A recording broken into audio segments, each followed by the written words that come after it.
Hola, bienvenidos a un episodio más del podcast de las buenas prácticas. ¿Cómo estás, Esperanza? Muy bien. ¿Y tú cómo estás, Lucy? Muy bien también.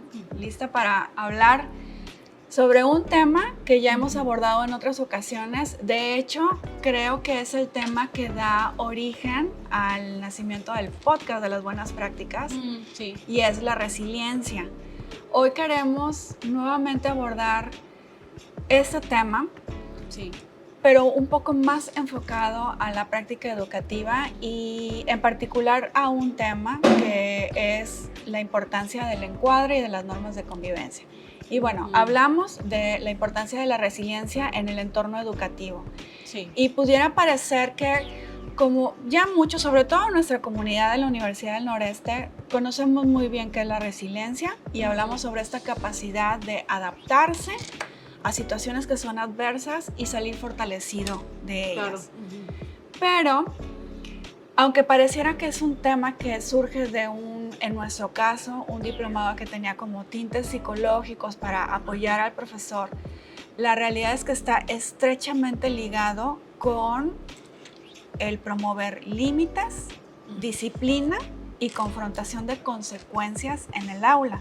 Que pareciera que son dos cosas que están completamente desvinculadas, pero no es así. Entonces, hoy queremos escarbarle un poquito más a la resiliencia y por qué es importante promoverla. Así es. Sí, mira, es que en mi opinión, este aspecto de la resiliencia, que es el sobreponerte, ¿verdad?, a las situaciones, un obstáculo, algo que la gente comúnmente le llama, ay, no sé, yo no me gusta decir de esta forma porque realmente se ve como algo malo, pero como si fracasara, ¿no? O sea, esa palabra que luego de repente tenemos como etiqueta, pero no es otra cosa más que la frustración de que algo no salió, pero no significa que nunca te va a salir, ¿sí? O a lo mejor es hora de tomar una decisión sobre cuál es el nuevo rumbo que va a tomar tu vida, ¿no?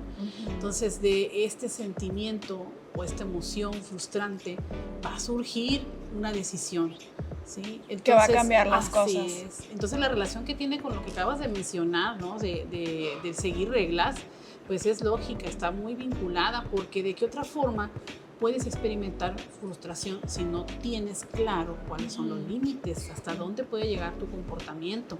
¿Sí me explico? Sí. Entonces, a veces nos ha pasado, no sé si te ha pasado como mamá, que de repente tú dices, ay, no quisiera que mi hija, ¿verdad?, le pase esto, que sufra aquello, que se decepcione del amor. Que no les dé ni el sol. Exacto, pero esa actitud, si realmente hiciéramos la mitad de lo que pensamos como mamás, ¿verdad?, de evitarles sufrimiento, muchas veces ellas tienen que aprender en su propia experiencia. No se trata de ser sádicos, pero hay situaciones que ellos tienen que aprender. Por mucho que uno les diga y les aconseje, ellos tienen que darse cuenta y van a aprender. ¿Sí me explico? Porque la resiliencia conlleva un aprendizaje. Y sucede lo mismo en el ámbito educativo. Así es.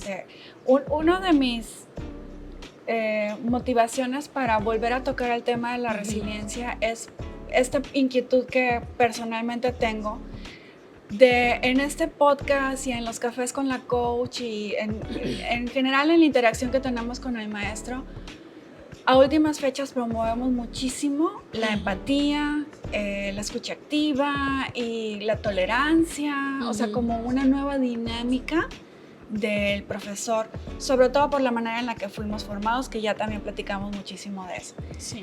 Y mi inquietud radica en que pudiera parecer que le estamos pidiendo al profe que vaya en contra de lo que él cree, ¿no? O sea, que sea amigo del alumno y que esta tolerancia se confunda. Pero ser empático, ser permisivo. Esta empatía y las prácticas, la promoción de las buenas prácticas y esta relación o conexión emocional que puede tener un maestro con el alumno no tiene nada que ver con el promover límites sanos, estructura, disciplina y que confronte sus consecuencias. Es decir, no tiene nada que ver con el rigor académico. Una cosa no está peleada con la otra, entonces por eso nace esta inquietud. Y bueno, ¿cómo podemos promover algunos enfoques para que se puedan establecer límites efectivos? Creo que no hay mejor recomendación para nosotros docentes que es a través del encuadre. Así es. Eso sucede los primeros días de clase, si no es que el primer día de clase está dedicado y no es ninguna pérdida de tiempo hablar y desmenuzar ese encuadro. O sea, ¿qué es lo que vamos a aprender? ¿Cómo lo vamos a aprender? Las fechas importantes, bibliografía, etcétera. Pero una parte muy importante son las normas de convivencia. Así es, involucrarlos es importante, involucrar a los estudiantes en esas normas. Entonces, no es perder el tiempo, porque a veces pensamos que con subirlo, ¿verdad?, al Classroom ya es, hay que lo lean, ¿verdad? Sí, pero a veces es importante discutirlo, ¿no? Es muy importante discutirlo con el alumno. Fíjate que estas normas son así. Por ejemplo, en el caso de nosotros, ¿verdad?, en la carrera de psicología, que dentro de nuestras normas de convivencia es convencer al estudiante sobre ciertas normas que están relacionadas inclusive con la ética del psicólogo, aunque estén en primer grado, ¿sí? En primer semestre, perdón. Pero es su alimento, es su desde un principio pan. Se tienen que marcar, ¿sí? Entonces, yo creo que sí es importante cómo lo comunicas, ¿verdad? Y cómo comunicarlo tiene que ver con involucrarlos, ¿no?, en este encuadre. Y si mal no recuerdo, mucho tiene que ver incluso con el nombre que se le proporciona. O sea, no es una regla. No son los límites de la clase. Obviamente sí, proporcionamos límites para que el alumno sepa hasta dónde, pero se llama norma precisamente porque no es una imposición que el docente ofrece en su control, sino que es algo que está consensuado con el alumno. Y ahorita que hablabas de hay que involucrarlos, una manera de involucrarlos es que ellos puedan proponer cuáles son las consecuencias que se enfrentarían en un momento dado si rebasan ese límite. A mí a veces me preguntan, pero es que es como pedirles opinión sobre cosas que no podemos pedirles opinión. ¿Por qué no? Bueno, sí les puedes pedir opinión, pero sí hay cosas que nos tiene que quedar claro que hay que explicarles. No sé, como por ejemplo, a lo mejor ellos pueden ver muy normal grabar a un paciente y subirlo como TikTok. No sé si me explico, porque ellos viven en un mundo de las redes sociales y eso no se ve como una falta de ética. Entonces, sí hay cuestiones que no son tan negociables, pero hay que explicarles por qué no lo son. ¿Sí? Y hay que engancharlos con la empatía. Imagínate que te graben a ti y que te expongan o que te exhiban, ¿cómo te sentirías? Y entonces, no es que yo esté imponiendo la norma, sino que te estoy involucrando. ¿Sí? De alguna forma vas a entender que si escogiste esta carrera es porque vas a cuidar de otra persona, ¿sí? Entonces no vas a hacer ese tipo de actos. No sé si me voy explicando, entonces. Sí, y cuando tú eres partícipe de, digamos, no imponer, sino establecer, creo que es la palabra más adecuada, establecer la consecuencia, digamos, hay colaboración entre el grupo y el docente, puede ser un momento muy ameno, porque incluso ellos pueden hacer propuestas que el maestro, o sea, no nos imaginamos, nunca se nos había cruzado por la cabeza. Incluso puede ser hasta divertido. Sí, la verdad a mí me pasó, te puse el ejemplo del TikTok porque al principio de la pandemia yo no lo había previsto, hasta que una alumna me hizo la observación cuando lo platicamos en el encuadre y me dice, maestra, ¿y cómo se va a manejar los TikToks? Y yo dije, ¿y eso qué es? O sea, sí me explico, esta me pasó en la pandemia. Entonces, ya cuando empecé a ver qué están viendo los muchachos, sí me explico, pero ellos mismos se enriquecen, sí me explico tu encuadre. Porque ya cuando entienden la intención de las normas de convivencia, o sea, que es porque todos estamos en el mismo barco, entonces ellos ya pueden aportar y se involucran. Y obviamente se comprometen más. Sí, hay un sentido de pertenencia que se genera en esa única dinámica. O sea, si tú le dedicas el suficiente tiempo en ese primer día de ciclo a explicar las normas que tú propones, a que se empiecen a consensuar entre todos las consecuencias, pues ya no hay de que a Chuchita la bolsearon. Ya queda claro. Como suele suceder. Exacto. Oye, pero hay, ya para ir cerrando este tema, hay dos cosas que quisiera preguntarte. En tu opinión, como psicóloga, ¿cómo, y docente también, cómo debe de ser la redacción de la norma de convivencia?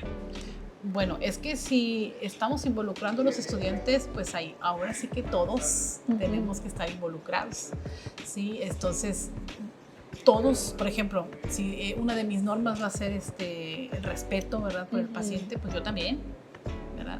todos, por ejemplo, si mi materia fuera una entrevista, todos debemos mostrar respeto al paciente y no grabarlo, entonces incluye yo, o difuminar la imagen. O sea, yo lo puedo poner en el encuadre, pero me incluyo yo como docente.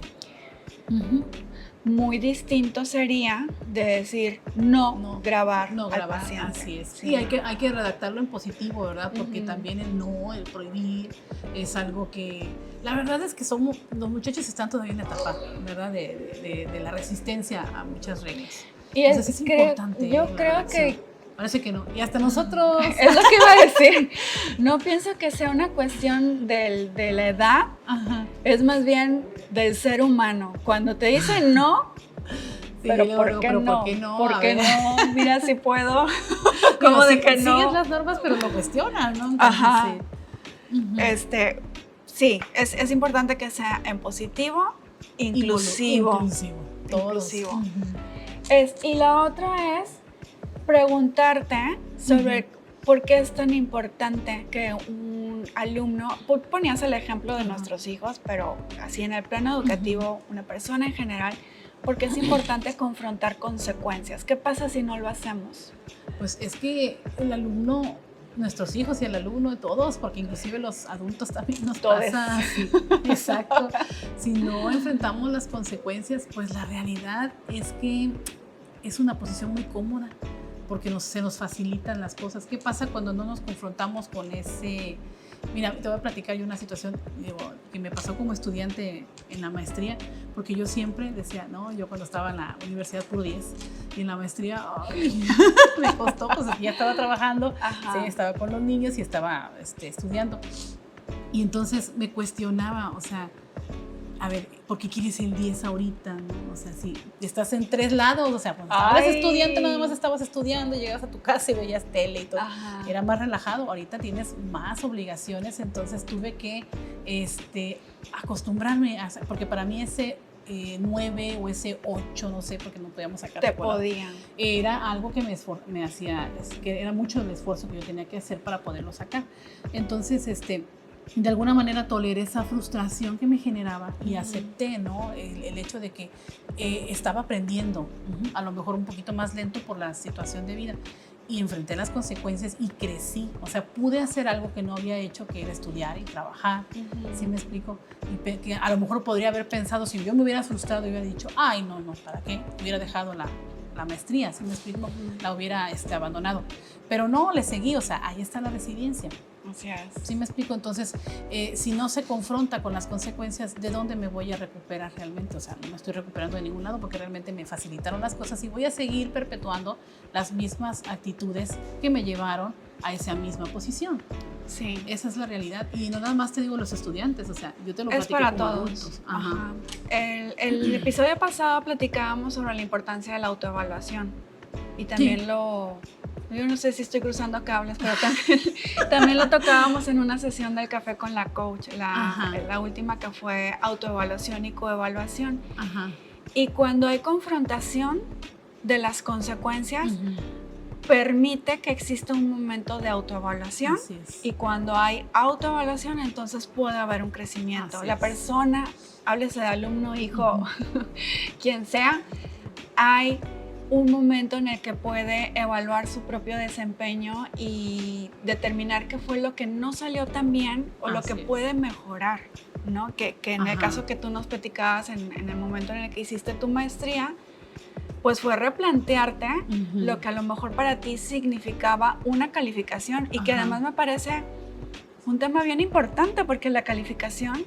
Hay mucha acentuación en el número, más que en lo que y aprendes. No refleja el aprendizaje. O sea, mucho se habla, creo que ese sería otro episodio de podcast, pero mucho se habla sobre lo innovador y lo audaz que sería para el sistema educativo mexicano dejar de calificar, o sea, más bien de proporcionarle un valor numérico al desempeño del estudiante. O sea, eso sería súper audaz. Pero bueno, eso es harina de otro costal. Es harina de otro costal. Bueno, muy pues bien. Muy interesante como siempre. Aquí está nuestra invitación a imponer disciplina, más bien promoverla, ¿no? No me gustó la palabra imponer. Más bien promoverla, fomentar disciplina, límites, contención a través de las normas de convivencia, o sea, la súper importancia del encuadre en nuestro primer día de clases, porque esto en última instancia promueve la resiliencia en nuestro entorno educativo. Y nada más quiero agregar que obviamente la comunicación clara, precisa de estas normas, ¿verdad?, de convivencia, asertiva, es esencial, de forma asertiva, así es. Y bueno, es un gusto. Muchas gracias. Sí, gracias. Nos vemos en un siguiente episodio. Hasta luego.